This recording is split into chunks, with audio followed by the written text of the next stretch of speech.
C'était il y a 30 ans, dans les années 90. Les anciens se souviennent. La maladie de la vache folle, avec le nom savant, la maladie de Creutzfeldt-Jakob, une maladie dégénérative du cerveau qui commençait avec des tremblements et qui aboutissait à la mort. Alors les biologistes, les spécialistes, les chercheurs se sont mis au travail et ont découvert l'origine de la maladie. Et quand on a découvert l'origine, ça a été le poteau rose, ça a fait le buzz. Pour augmenter le taux de protéines dans le lait, les éleveurs avaient nourri les vaches avec des farines animales. Farine animale, c'était un nom un peu pudique pour désigner des carcasses de bétail réduites en poudre. Et c'est ça qui avait produit cette maladie dégénérative, contagieuse et mortelle. Alors c'est sûr, nourrir des vaches avec de la poudre, de la carcasse de bétail, ça ne peut pas le faire. Là où je veux en venir, mes amis, c'est que quand on remonte à l'origine des choses, on découvre la source des problèmes. Mais quand on a découvert la source des problèmes, aussi on peut apporter la solution. Je lis avec vous dans l'Ancien Testament, c'est dans le 2e livre des Rois, un texte que l'on trouve au chapitre 22. On va lire du verset 8 jusqu'au verset 20.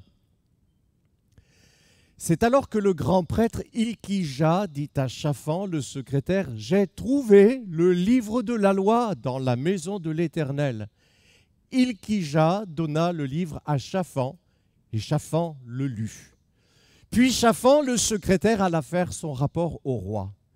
Il dit, « Tes serviteurs ont ramassé l'argent qui se trouvait dans le temple et l'ont confié aux responsables chargés des travaux dans la maison de l'Éternel. » Puis Shaphan, le secrétaire, annonça au roi, « Le prêtre Ilkija m'a donné un livre. » Et Shaphan le lut devant le roi. À l'écoute des paroles du livre de la loi, le roi déchira ses habits.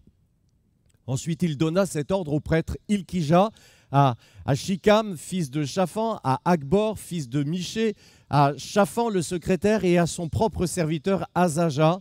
Allez consulter l'Éternel pour moi, pour le peuple et pour tout Juda, au sujet des paroles de ce livre qu'on a trouvé. En effet, elle doit être grande, la colère de l'Éternel qui s'est enflammée contre nous parce que nos ancêtres n'ont pas obéi aux paroles de ce livre et ne se sont pas conformés à tout ce qui nous y est prescrit.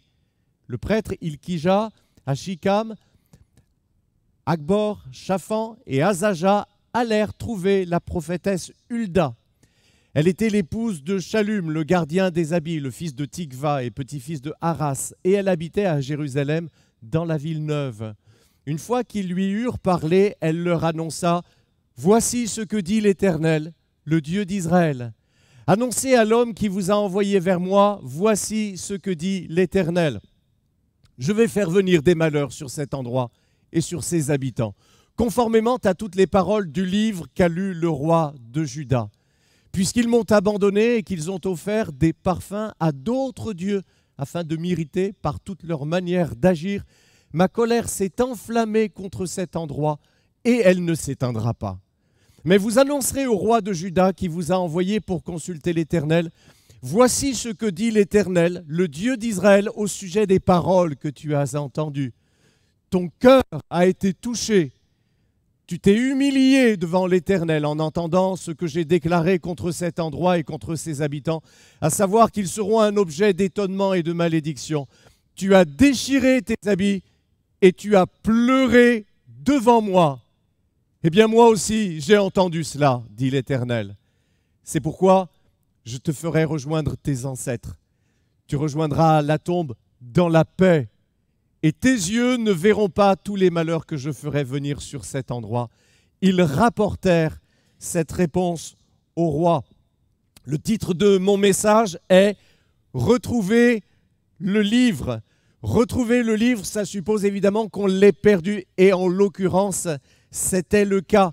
Alors Josias a eu 2 mauvais rois comme prédécesseurs. D'abord son père Amon, mais Amon n'a régné que 2 ans, puisqu'il a été assassiné. Mais il a été un mauvais roi. Et surtout, avant Amon, il y a eu Manassé, le grand-père de Josias. Manassé a été le pire roi de toute l'histoire du royaume de Juda. Alors je vous fais le résumé du règne calamiteux de Manassé. D'abord ce résumé au point de vue spirituel. Dans 2 Rois, chapitre 21, à partir du verset 3 jusqu'au verset 7. Manassé dressa des autels en l'honneur du dieu Baal et rendit un culte aux astres. Il dressa d'autres autels païens dans le temple de Jérusalem. Il alla même jusqu'à offrir son fils en sacrifice, à pratiquer diverses formes de magie et à consulter ceux qui interrogent les esprits des morts. Il fit de plus en plus ce qui déplaît au Seigneur et l'irrita. Il fabriqua en outre une statue de la déesse Ashéra et la plaça dans le temple. Ça, c'était au point de vue spirituel. Mais la société elle-même est allée sous le règne de Manassé de mal en pis. Le règne de Manassé a été la période la plus sombre de toute l'histoire du royaume de Juda. C'est au verset 16. Le roi Manassé fit périr de si nombreuses personnes innocentes que la ville de Jérusalem fut remplie de sang. Ces crimes s'ajoutaient à tous les péchés dans lesquels il entraîna le peuple de Juda en le poussant à faire ce qui déplaît au Seigneur. Or, le règne calamiteux de Manassé a duré 55 très longues années. Et vous avez compris maintenant pourquoi le livre de la loi avait été perdu au cours de ces années de ténèbres spirituelles. Alors, quel était ce livre de la loi? Et pourquoi est-ce qu'on l'a retrouvé dans le temple? Ce livre était le Deutéronome, c'est-à-dire notre 5e livre de la Bible, en tout ou partie. Donc pour eux qui n'avaient pas la Bible entière, comme nous, l'Ancien et le Nouveau Testament, ce livre était déjà une partie manquante de la parole de Dieu. Or, Dieu avait précisément ordonné qu'une copie de ce livre soit placée à côté du coffre sacré dans le temple, dans le lieu très saint. C'est dans Deutéronome chapitre 31, verset 26. Prenez ce livre de la loi et mettez-le à côté de l'arche de l'alliance de l'Éternel votre Dieu. Il sera là comme témoin contre toi. Et vous avez compris que pendant le règne ténébreux de Manassé, la lecture de la loi, personne ne s'en est occupé, personne ne l'a mise à l'honneur. On imagine bien que sous le règne de Amon, c'était pas mieux là. La parole de Dieu a été abandonnée, ça faisait plus de 50 ans qu'on l'a mis en oubli et le livre lui-même a été mis dans un coffre ou alors rangé au placard. Ça, mes amis, c'est déjà révélateur de la façon dont on avait traité la parole de Dieu. On ne connaissait même plus ce livre. Vous savez, à l'époque, il n'y avait pas d'imprimerie, mais on recopiait quand même les livres à la main sur des parchemins. Mais là, nous constatons que personne n'avait gardé d'autres exemplaires de ce livre de la loi de Moïse, la parole de Dieu. Et que si Dieu n'avait pas pris soin d'ordonner d'en garder une copie dans le temple, cette partie de la Bible aurait même pu se perdre à tout jamais. Mais Dieu veille sur sa parole. C'est sûr que pendant les longs règnes de Manassé et d'Amon, personne n'avait plus ni gardé ni recopié cette partie de la parole de Dieu. Alors mes amis, il y a un lien direct entre la façon dont vous traitez la parole de Dieu et votre état moral et spirituel. Plus vous négligez Dieu, plus vous vous éloignez de sa parole, plus vous oubliez sa parole. Et plus vous délaissez la parole de Dieu, plus vous vous éloignerez encore de Dieu. L'abandon de la parole de Dieu est à la fois une cause, mais aussi une conséquence de la misère spirituelle du peuple de Juda. C'était ça la cause de tout, du drame, du problème, de ce déclin spirituel. Et puis là, il y a un cercle vicieux. Moins on lit la Bible, moins on a envie de la lire. Mais plus on la lit, plus on l'aime aussi. La leçon pour nous, mes amis, c'est de ne pas mettre même le bout du petit doigt dans cet engrenage fatal. Alors vous voyez, il y a comme ça des choses qui parlent, des choses révélatrices à l'image de ce livre perdu, le livre oublié dans le temple. Est-ce que, si vous avez la Bible, papier, il y a une couche de poussière dessus? Révélateur. Ou alors, si vous préférez, est-ce que votre application de la Bible se trouve à la 6e page de votre téléphone? Et quand vous l'ouvrez, vous voyez s'afficher « Heureux de vous retrouver », ça faisait longtemps. Est-ce que vous avez mis la parole de Dieu au placard, vous aussi, comme Judas, du temps du roi Manassé? Quelle place a la parole de Dieu dans chacune de vos journées? Je vais plus loin. Quelle place a la parole de Dieu dans nos prédications? Est-ce que je vous prêche mes idées, ma vision de l'Église? Ou est-ce que je vous prêche l'Écriture, la parole de Dieu? Alors aujourd'hui, on n'écoute plus juste les prédications de son Église. Ok, il y en a 1000 autres sur YouTube, on est d'accord. Mais qu'est-ce qui fait le fond de ces messages? Qu'est-ce qui en fait la substance? Est-ce que c'est la parole de Dieu? Il faut vraiment être attentif à ça, mes amis. Le règne ténébreux de Manassé, qui a commencé avec l'abandon de la parole de Dieu, nous montre que les déclins spirituels, les périodes de déclin spirituel sont celles où l'écriture est négligée. Et notre monde est exactement à l'image du royaume de Juda. À cette époque, notre monde est malade. Pourquoi? Parce qu'il néglige, il rejette la parole de Dieu au placard. Et nos vies aussi sont et seront de plus en plus sombres si nous négligeons la parole de Dieu. Est-ce que ce n'est pas vrai? Comme la nature spirituelle a aussi horreur du vide, quand la parole de Dieu n'est plus là, les ténèbres la remplacent. Alors pour nous, j'en conviens, ce ne sont pas des sacrifices humains, ni des assassinats comme du temps de Manassé, quoique, mais ce sont les mêmes forces de ténèbres qui font leur travail dans notre vie, sinistre travail. Quelqu'un avait offert une Bible à quelqu'un et il la lui avait dédicacée en écrivant sur la page de garde « Ce livre te gardera du péché » ou « Le péché te gardera de ce livre ». Josias était un jeune roi qui, lui, contrairement à son père et à son grand-père, aimait le Seigneur de tout son cœur. Josias est devenu à l'âge de 8 ans par la force des choses parce que son père Amon avait été assassiné. Mais Josias n'a véritablement imprimé sa marque qu'à l'âge de 26 ans, c'est-à-dire la 18e année de son règne. Et l'une des premières réformes de Josias a consisté à faire des travaux de rénovation dans le temple de Dieu. Vous imaginez que après les longs règnes de Amon et Manassé, le temple de Dieu était dans un piteux état. Et c'est justement pendant ces travaux dans le temple et pendant qu'on allait chercher l'argent qu'on y mettait, qu'on y déposait dans les troncs, c'est pendant ces travaux qu'on y a retrouvé le livre de la parole de Dieu. Et on l'a lu au roi. Et la première réaction du roi a été d'être terrifié par le message du livre.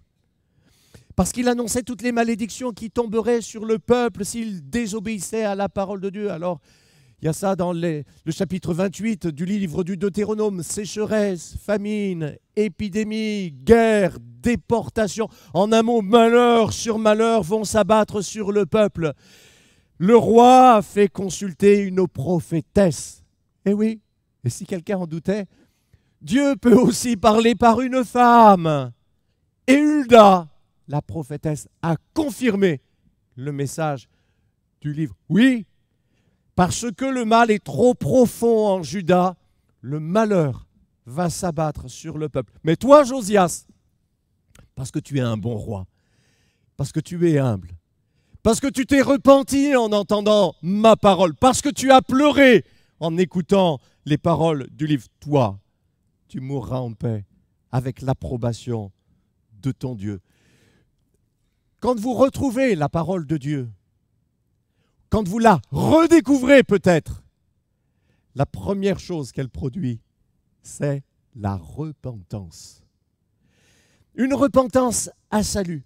Comme Josias a déchiré ses vêtements en signe de consternation. Ce n'est pas possible. Tout ce qui est écrit qu'on ne devait pas faire, on l'a fait.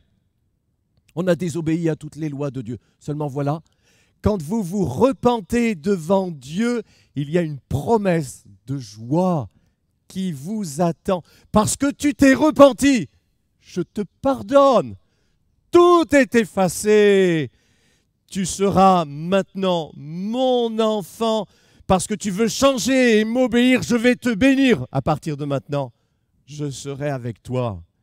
La Bible nous dit, voyez, qu'il existe une bonne tristesse. Elle appelle cela la tristesse selon Dieu. La Bible nous dit que cette tristesse selon Dieu produit une repentance à salut qui nous conduit justement au salut en Jésus et qu'on ne regrette jamais. Alors, si parmi nous quelqu'un avait mis la Bible au placard ou à la 6e page des applications de son téléphone, ressortez-la, lisez-la, repentez-vous et soyez bénis. Ce que ce récit nous enseigne également, c'est que le retour au livre amène le renouveau spirituel, mais pas que. Il nous est dit que Josias, après avoir lu lui-même le livre, ça c'est plus loin, Josias a lu, lui le roi, a lu devant le peuple toutes les paroles du livre de la loi. C'est dans 2 Rois, chapitre 23, verset 2. Josias monta à la maison de l'Éternel avec tous les hommes de Juda et tous les habitants de Jérusalem, les prêtres, les prophètes et tout le peuple, du plus petit jusqu'au plus grand. Il lut devant eux toutes les paroles du livre de l'Alliance. Et à la suite de ça, Josias a été le leader spirituel de son peuple puisqu'il a conduit le peuple de Juda à renouveler son alliance avec Dieu. Et ça, mes amis, ça a au moins retardé le jugement de Dieu de quelques années. Quelques années parce qu'après Josias, il y a eu d'autres mauvais rois qui ont fait replonger le peuple. Mais quelques années de répit et de grâce, c'est toujours ça de prix. Et Josias s'est lancé dans une série de réformes spirituelles de grande envergure. 2 Rois, chapitre 23, à partir du verset 5 jusqu'au verset 25. Josias renvoya les faux prêtres que les rois de Juda avaient désignés pour offrir des sacrifices. Josias fit encore démolir les locaux proches du temple où l'on pratiquait la prostitution sacrée et où des femmes tissaient des vêtements pour le culte d'Achéra. Il rendit inutilisables les lieux sacrés où ils offraient des sacrifices. Josias rendit inutilisable le brûloir de Tophet dans la vallée de Hinnom, afin que les gens n'y brûlent plus leurs fils ou leurs filles en sacrifice au dieu Molech. Pour obéir aux ordres du livre de la loi, Josias élimina de Jérusalem et du pays de Juda les gens qui interrogeaient les esprits des morts, et il fit détruire les statuettes sacrées, les idoles et autres objets de culte païen.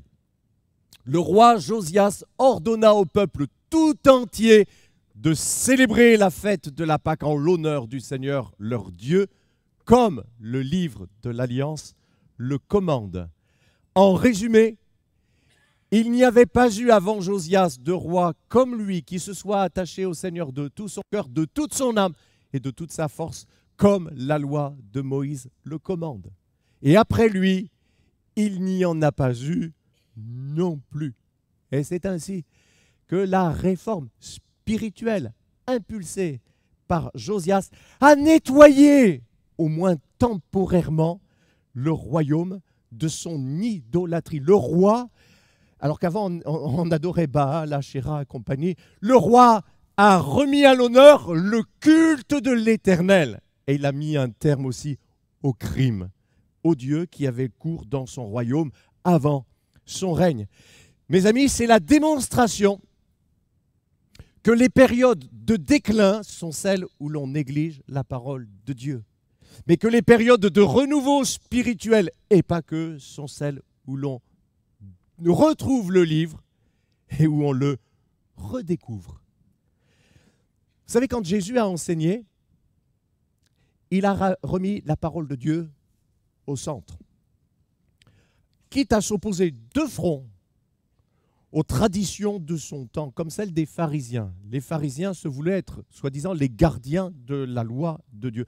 Et pour ça, vous savez, ils avaient rajouté toutes sortes de prescriptions qu'ils établissaient eux-mêmes, toutes sortes de prescriptions qu'ils ajoutaient aux prescriptions de la loi elle-même. Leur but, c'était leur philosophie, c'était leur mot d'ordre, c'était de dresser une clôture autour de la loi pour éviter de la transgresser. Je vous donne juste un exemple.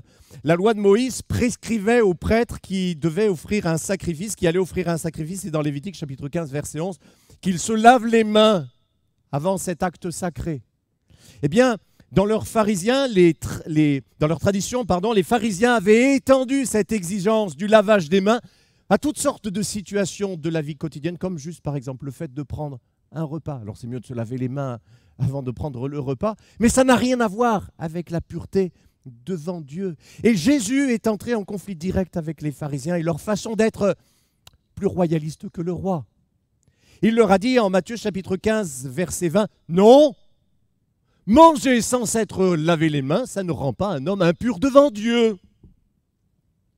Et après ça, Jésus les a mis en face d'un de leurs tours de passe-passe par lesquels ils s'affranchissaient hypocritement de la parole de Dieu, les coquins. C'est que la loi disait d'honorer ses parents. Honorer ses parents, à l'époque, il n'y avait pas de retraite, ça voulait dire aussi, et ça veut dire encore aujourd'hui d'ailleurs, les soutenir financièrement si nécessaire. Eh bien, nos amis les pharisiens avaient décrété qu'une personne pouvait faire un don au temple sous forme de promesse, le corban. Elle ne donnera l'argent qu'après sa mort. Et en attendant, elle peut l'utiliser. Ah, les coquins.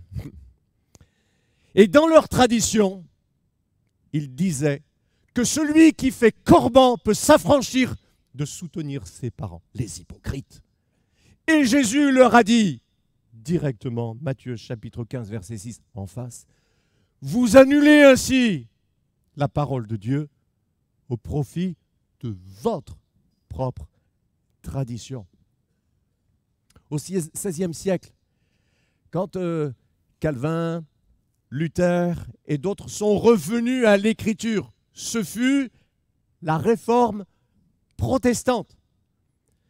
Les réformateurs n'ont pas dit « Attendez, c'est nous que voilà, on apporte des idées nouvelles. » Non, ils ont dit « Retrouvons le livre. » Et parce qu'ils ont remis la parole de Dieu à l'honneur, parce qu'ils sont revenus à l'écriture seule, ils sont aussi revenus à la foi en Jésus seul, à la grâce seule.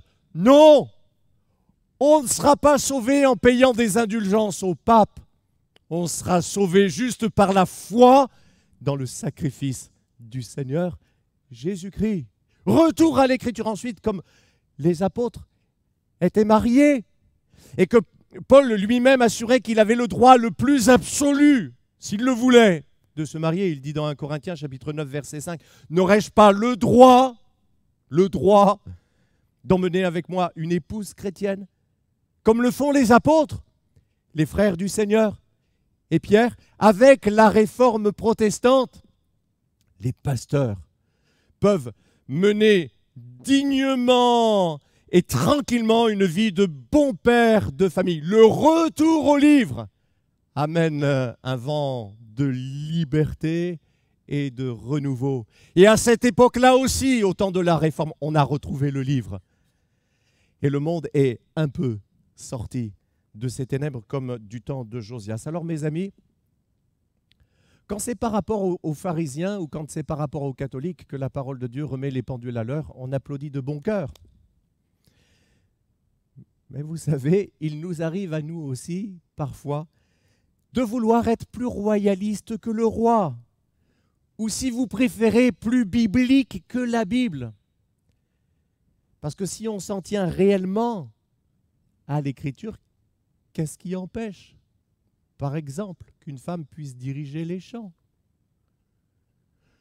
voire même de prier pour les malades? Vous savez, c'est ce qui s'est passé au temps du réveil de Pentecôte, quand le couple Scott a introduit le plein évangile dans notre pays. Le retour au livre amène la réforme sous la forme d'un retour aux sources, pas d'un retour en arrière. Jésus dit, c'est dans Matthieu chapitre 15, verset 32, « Tout spécialiste de la loi instruit de ce qui concerne le royaume des cieux ressemble à un maître de maison qui tire de son trésor des choses nouvelles et des choses anciennes. » Aujourd'hui, comme du temps de Josias, une bonne nourriture spirituelle nous réforme en bien. Et ça, ce n'est pas de la vache folle, je vous le garantis. Quel genre d'église est-ce que nous voulons être? Alors moi, je ne suis pas pour les longues prédications ennuyeuses sous prétexte d'être biblique. J'ai horreur de ça. Parce que quand on prêche vraiment la Bible, ça décoiffe. Ah oui. Quand on prêche vraiment l'Écriture, attachez vos ceintures. Soyons une église qui aime la parole de Dieu. Soyons une église qui met la parole de Dieu à l'honneur.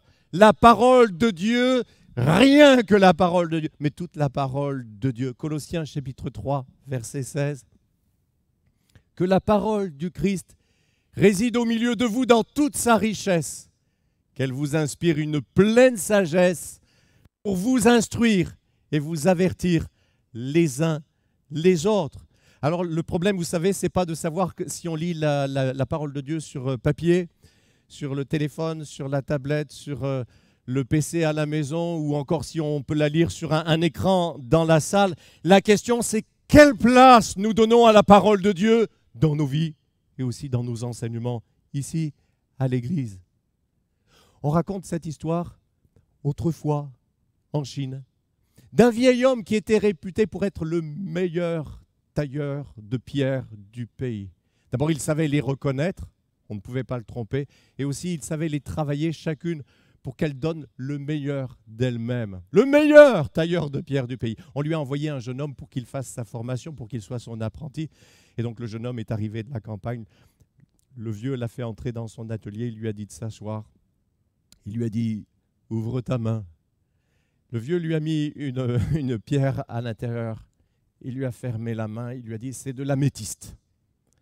Et puis, il lui a posé des questions sur qui il était, son père, sa mère, sa famille, son village. Ça a duré toute la journée. Le lendemain, le garçon est arrivé à nouveau dans l'atelier. Le vieux lui a dit « Ouvre ta main ». Même scénario. Et puis, pendant toute la journée, ils ont parlé de l'histoire de la Chine, de ceci, de cela, de tout et de rien. Le lendemain, même chose. Et le jeune homme a fini par se dire qu'il était en train de perdre son temps parce qu'il était là pour être formé pour devenir tailleur de pierre. Et ça a duré comme cela pendant de longs jours. Et puis un matin, le jeune homme est entré à l'atelier, il a fait le rituel habituel, il a tendu sa main, le vieux a mis la pierre dans la main. Et là, le garçon fait « C'est pas de l'améthyste ». Le but était atteint. Paul disait à Timothée, tu connais les saintes Écritures qui peuvent te rendre sage en vue du salut en Jésus-Christ. J'ai terminé mon message. Le meilleur moyen pour vous de pouvoir reconnaître la vérité, c'est que vous l'ayez touché du doigt. En écoutant son enseignement, jour après jour, ouvrant la Bible, semaine après semaine, et même dans les réunions de semaine ici à l'église, quand nous prêchons la parole de Dieu, que vous soyez familiarisés avec les saines paroles de l'Écriture. Et alors, ce sera difficile de vous faire avaler des salades, mes amis. La cause profonde de tout vrai réveil spirituel, c'est le retour à la parole de Dieu. Rien que la parole de Dieu, mais toute la parole de Dieu. Que Dieu nous bénisse. Merci de nous avoir suivis sur notre chaîne YouTube. Vous avez aimé cette vidéo? Alors je vous invite à vous abonner. La vision de notre Église, c'est le salut en Jésus parce que lui seul sauve.